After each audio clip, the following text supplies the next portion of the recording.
بسم اللہ الرحمن الرحیم۔ آج کا کیلنڈر 23 صفر سوموار 18 اگست 2025 ہے۔ یہ ایک آیت کا ترجمہ دیا گیا ہے، اور ہم انہیں قیامت کے بڑے عذاب سے پہلے ہی چھوٹے عذاب کا مزہ ضرور چکھائیں گے، شاید کہ وہ پلٹ آئیں۔ یہ سورہ سجدہ کی ایک آیت کا ترجمہ ہے، جس میں مالک نے اس بڑے عذاب یعنی مرنے کے ساتھ جو انسان کو شروع ہو جاتا ہے یا قیامت کے دن اشد العذاب، اس سے پہلے اس دنیا میں جو عذاب آتے ہیں اس کا ذکر کیا ہے، چاہے یہ طوفانوں کی شکل میں ہوں، جنگوں کی شکل میں ہوں، بارشوں کی شکل میں ہوں، سیلاب ہوں، زلزلے ہوں، مہنگائی ہو، یا انسانوں کی آپس میں لڑائی جھگڑے ہوں، قومیں ایک دوسرے کے ساتھ جنگیں کریں۔ یہ سارے کے سارے اللہ کی طرف سے عذاب ہوتے ہیں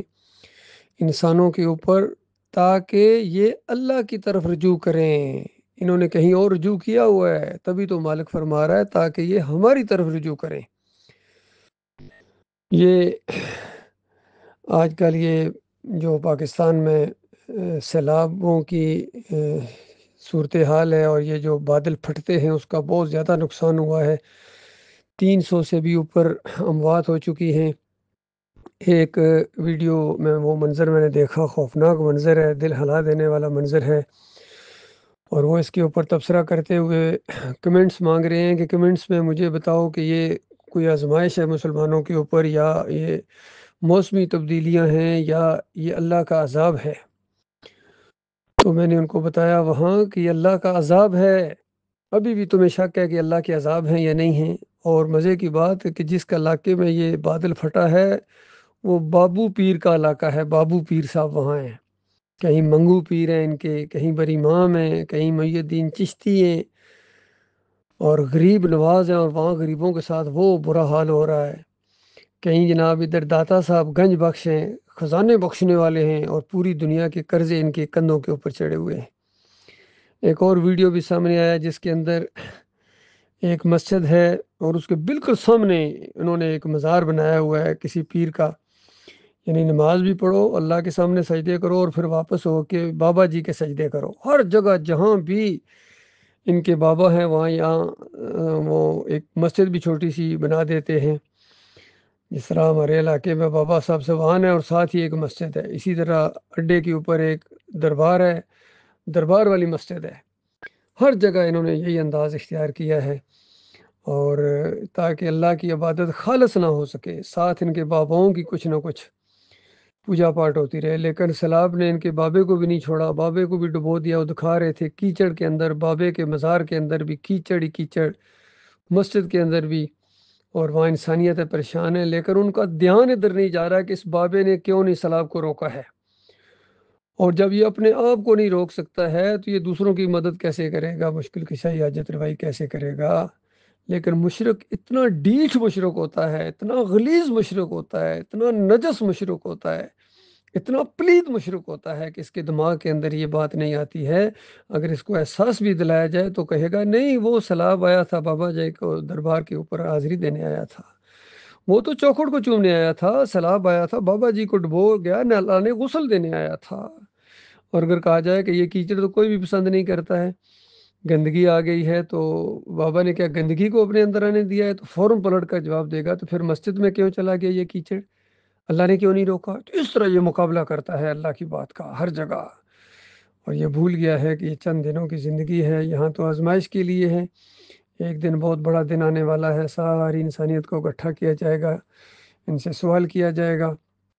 مرنے کے ساتھ ہی اوپر جا کے برزخ میں جو قبر ملتی ہے وہاں اس سے سوال ہوتا ہے، بتا من ربک، تیرا الہ کون تھا، تیرا معبود کون تھا، اب بتا کدھر گئے تمہاری کرنی والی سرکان، کدھر گئے تمہارے داتا دستگیر مشکل کشا حاجت روا، پیر صاحب کدھر گئے، پیرانے پیر کدھر گئے، بتاؤ تمہیں آج چھڑائے نا؟ تعویذ باندھتے تھے، کبھی امام زامن باندھتے تھے، کبھی یا علی مدد کے پکارے لگاتے تھے، کبھی یا محی الدین چشتی کی پکارے لگاتے تھے، یا رسول مدد کی پکاریں، لبیک یا رسول اللہ یا حسین، اور ان ویڈیوز کے اندر یہ بھی دیکھا گیا جب سیلاب اوپر سے آ رہا ہے خوفناک قسم کا تو یہ سامنے نعرے لگا رہے ہیں یا عباس یا عباس، روک اس کو،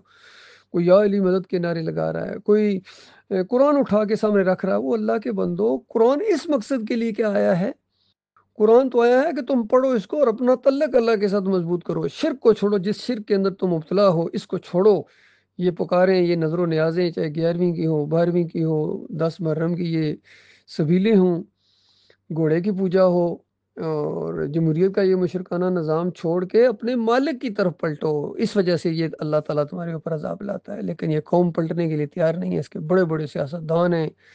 بڑے بڑے اس کے جج صاحبان ہیں، جرنیل ہیں، سائنسدان ہیں، بڑی بڑی فیکٹریاں چلانے والے افسر ہیں، ڈگریاں ہیں ان کے پاس،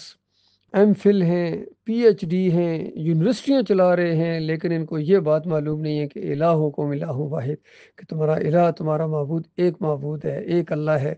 جو یہ ساری کائنات کو بنایا ہے جس نے، اور چلا رہا ہے، اور کوئی شریک نہیں ہے اس کے ساتھ۔ اور محمد صلی اللہ علیہ وسلم اللہ کے آخری رسول ہیں، ان کی پیروی کرنی ہے، ان کی پوجا اور بندگی نہیں کرنی ہے، ان کی پیروی کرنی ہے، ان کی بات ماننی ہے۔ نبی علیہ السلام نے فرمایا قبروں کو کچا رکھو، نبی علیہ السلام نے فرمایا ان کے اوپر گنبد نہ بنے، نبی علیہ السلام نے فرمایا کہ عرس اور میلے نہ کیے جائیں، ان کے اوپر چراغاں نہ کیا جائے، اور تعویذ گنڈا شرک ہے، امامت پر اجرت لینا جائز نہیں ہے، اذان پر اجرت جائز نہیں ہے، موزن اسے رکھو جو پیسے نہ لیں، یہ ساری چیزیں موجود ہیں۔ اور بتایا گیا کہ یہود و نصارہ کے راستے پر نہ چلنا، لعن اللہ الیہود و نصارہ اتخذوا قبور الانبیاء والصالحین مساجد۔ نبی آخری دنوں وفات سے تھوڑا پہلے، 1 دن پہلے یا 2 دن پہلے، یہ بار بار دہرائے جا رہے ہیں کہ اللہ کی لعنت ان یہود و نصارہ کے اوپر۔ اور جب بالکل وہ موت کا وقت قریب آ گیا، اس وقت بھی یہی الفاظ تھے، امت کی خیر خواہی تھی، یہی بات بتا کے جا رہے تھے کہ یہود و نصارہ کے اوپر اللہ کی لعنت برسی ہے، انہوں نے اپنے انبیاء اور صالحین کی قبروں کو پوجا پکارا ہے، سجدے کیے وہاں جا کے۔ تم نہ کرنا، تم نہ کرنا، دیکھنا میں اس چیز سے تمہیں منع کرتا ہوں، لیکن یہ منع کہاں ہوئے ہیں؟ یہ انہوں نے وہی کچھ کیا ہے جو یہود و نصارہ نے کیا تھا۔ آج یہ مسلمان پوری دنیا میں جو ذلیل و خوار ہو رہے ہیں، اس کی صرف اور صرف اور صرف ایک وجہ ہے، ان کے دماغوں کے اندر شرک ہے، ان کے خون اور پٹھوں کے اندر شرک ہے، وہ اجمی ہوں یا عربی ہوں۔ عربوں کے اندر بھی شرک آ گیا، نبی علیہ السلام کی قبر کو پوج رہے ہیں، اور ان کا یہ عقیدہ بنا دیا گیا کہ روح واپس آ جاتی ہے، سنتے ہیں، خود سنتے ہیں، کہتے ہیں عبداللہ بن باز کہتے ہیں روح واپس آتی ہے، خود سنتے ہیں، جواب دیتے ہیں۔ تو عام قوم ہے، یہ کیوں نہیں پکارے گی کہ یہ قبروں کے اندر زندہ ہیں، نمازیں پڑھ رہے ہیں، ہمیں دیکھ رہے ہیں؟ حالانکہ قرآن اور حدیث کا یہ عقیدہ ہے کہ شہداء ہیں یا نبی علیہ السلام ہے، تمام انبیاء یہ جنتوں میں زندہ ہیں، دنیاوی قبروں میں نہیں۔ اور ان دنیاوی قبروں کے اندر میت سمجھ کے دفن کیا جاتا ہے، اور اتنی عقل نہیں ہے تمہیں انسانوں۔ بہرحال اللہ تعالیٰ نے اختیار دیا ہے، دونوں راستے بھی سامنے رکھتی ہیں، جس کا جی چاہے اپنے رب کا راستہ اختیار کر لے، اور جس کا جی چاہے کفر و شرک کے اندر پھنسا رہے، لیکن مرنے کے ساتھ اس کو وہ آگ لگے گی جو بجھائے نہ بجھے گی۔